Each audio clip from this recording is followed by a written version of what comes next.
Bienvenue sur Africa 24 dans cette nouvelle édition de l'Africa Tonight. Au sommaire de l'actualité, Michel Kafando poursuit sa visite en France.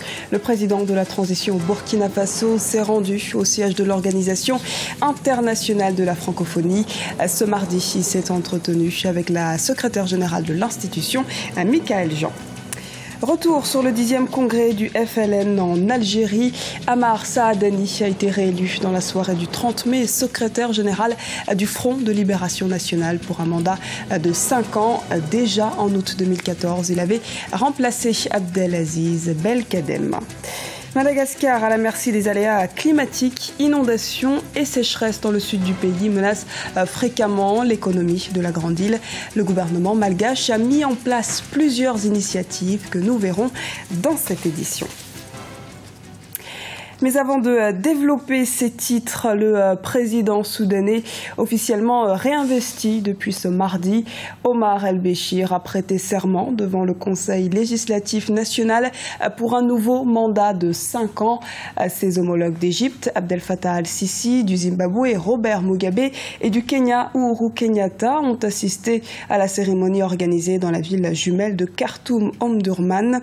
Cette cérémonie survient un mois et demi après sa victoire aux élections, marquée par une faible participation et un boycott de l'opposition. Le président de la transition au Burkina Faso, Michel Kafando, effectue actuellement sa première visite officielle en France jusqu'au 7 juin. Ce mardi, il a poursuivi son séjour parisien au sein de l'Organisation internationale de la francophonie. Les précisions d'Othman Mernissi et les Elsi Akizimana. C'est ce mardi 2 juin 2015 que Michel Kafando, le président de la transition du Burkina Faso, a été reçu par la secrétaire générale de la francophonie, Michaël Jean, au siège de l'Organisation internationale de la francophonie à Paris, en France. C'est un témoignage direct et concret de l'intérêt que l'organisation, qui est une organisation commune à tout le monde, à nous tous, de l'intérêt que l'organisation porte au Burkina Faso de façon générale, et de l'adhésion aussi que Madame la secrétaire générale et l'Organisation internationale de la francophonie apportent à la transition que nous menons actuellement au Burkina. J'ai eu l'occasion donc de la remercier, je le dis encore ici plus fort. L'Organisation internationale de la francophonie s'est impliquée dans la restauration de la démocratie au Burkina Faso.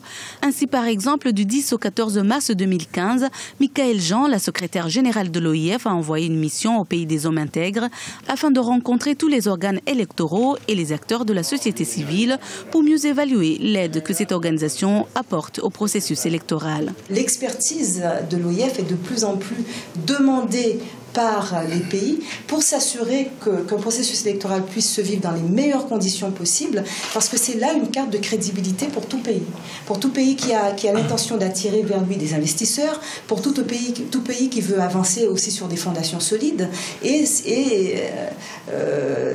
se porter garant dans un climat de stabilité et de sécurité, du développement global et durable, et se porter garant aussi de la confiance à établir avec la population. Le président burkinabé est en visite en France depuis le 31 mai jusqu'au 7 juin. Il a ouvert sa visite avec une rencontre officielle à l'Élysée où il a été reçu par son homologue français François Hollande. Une occasion pour renforcer la coopération bilatérale et faire le point sur le processus électoral en cours au Burkina Faso. Le président de la transition, Michel Kafando, rencontre ce mercredi la communauté burkinabé qui vit en France. Tournée africaine de Sa Majesté le roi marocain Mohamed VI en Afrique subsaharienne. Après le Sénégal et la Guinée-Bissau, il est depuis ce lundi en Côte d'Ivoire pour des visites de travail et d'amitié à fort enjeu économique. Une centaine de chefs d'entreprise l'accompagnent en ce sens. L'offensive diplomatique de Rabat en Afrique de l'Ouest passe principalement par le terrain économique. Plus de la moitié des investissements directs du Maroc à l'étranger ont concerné l'Afrique au cours des 5 dernières années pour un montant d'1,5 milliard d'euros.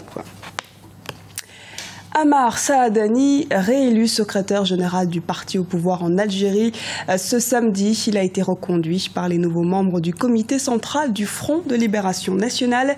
Le FNL a également adopté la déclaration de politique générale qui prévoit une série de recommandations et la poursuite des réformes politiques. Les précisions avec Lizelsi Akizimana. Ammar Saadani, de nouveau à la tête du secrétariat général du parti FLN, le Front de Libération Nationale en Algérie.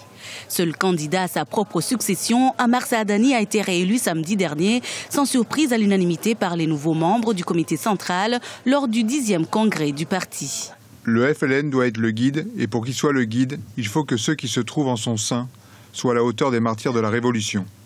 Je vous remercie pour cette confiance qui, pour moi, est un lourd fardeau. Un lourd fardeau, d'autant plus que les dirigeants du parti restent partagés quant à la légalité de la tenue de ce 10e congrès.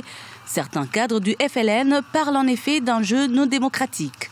Pour nous, ce qui s'est déroulé, ce n'est pas le congrès du FLN, c'est une grande kermesse qui a été mise en place en vue d'une restructuration artificielle de la scène politique dans les prochains jours, ou éventuellement le FLN, quel que soit le scénario choisi, ne pourra pas sortir grandi au niveau du peuple, étant donné que le peuple, c'est lui qui est la source du pouvoir, et c'est lui qui, demain, à travers les urnes, lui donnera sa véritable place. Et le profil actuellement de la direction ne le permet pas parce qu'il y a le jeu populaire, quels que soient les appuis et potentiels qui lui sont accordés. Ammar Saadani aurait eu le soutien du président de la République Abdelaziz Bouteflika. Ce dernier a salué son action au sein du FLN qu'il dirige depuis le 1er septembre 2013. Les travaux de ce 10e congrès se sont achevés samedi soir. Ils avaient réuni 489 membres du comité central contre 351 prévus initialement. Reprise ce mardi des manifestations au Burundi après 4 jours d'accalmie. Parallèlement, le flou demeure concernant la nouvelle date des élections, notamment après la proposition de report des États d'Afrique de l'Est d'1 mois et demi. La CENI s'est également prononcée en faveur d'un report et a fait savoir que ce sera au pouvoir politique de trancher, et ce avant ce vendredi, c'est-à-dire le jour où étaient censés se tenir les scrutins communaux et législatifs. Et notons que dans un même temps, la CENI a entamé le 25 mai en province la distribution des cartes d'électeurs pour les 3,8 millions d'inscrits sur les listes électorales. Comment lutter contre les inondations et les mauvaises conditions climatiques à Madagascar? Le pays est en effet fréquemment confronté à des inondations et des sécheresses.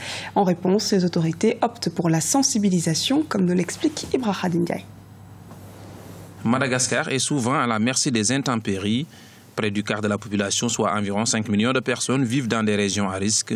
Et chaque année, on dénombre de nombreux sinistres causant d'énormes dégâts matériels et humains. Il y a eu l'inondation, mais il y a eu également la sécheresse dans le sud de Madagascar.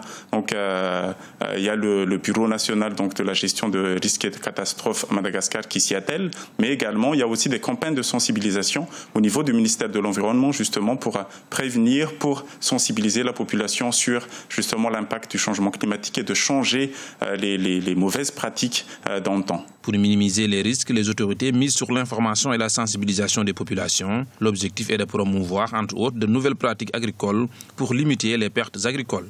Quand on parle de changement climatique, moi j'ai toujours tendance à dire à la population locale justement qu'il faut déjà commencer par un changement de mentalité, parce que une des pratiques qui est néfaste chez nous, c'est tout ce qui est culture sur brûlis, qu'on appelle communément là-bas donc le TAVI. Donc c'est essayer de leur dire ben voilà, il va falloir changer de comportement, brûler justement donc la forêt ou pour avoir un peu de pâturage pour les bétails.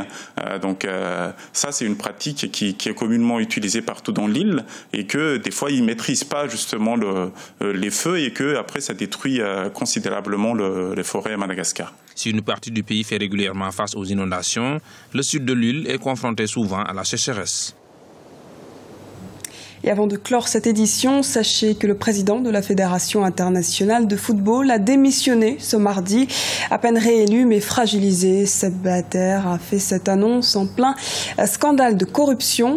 Corruption concernant notamment un versement de 10 millions de dollars à la FIFA par l'Afrique du Sud en 2008.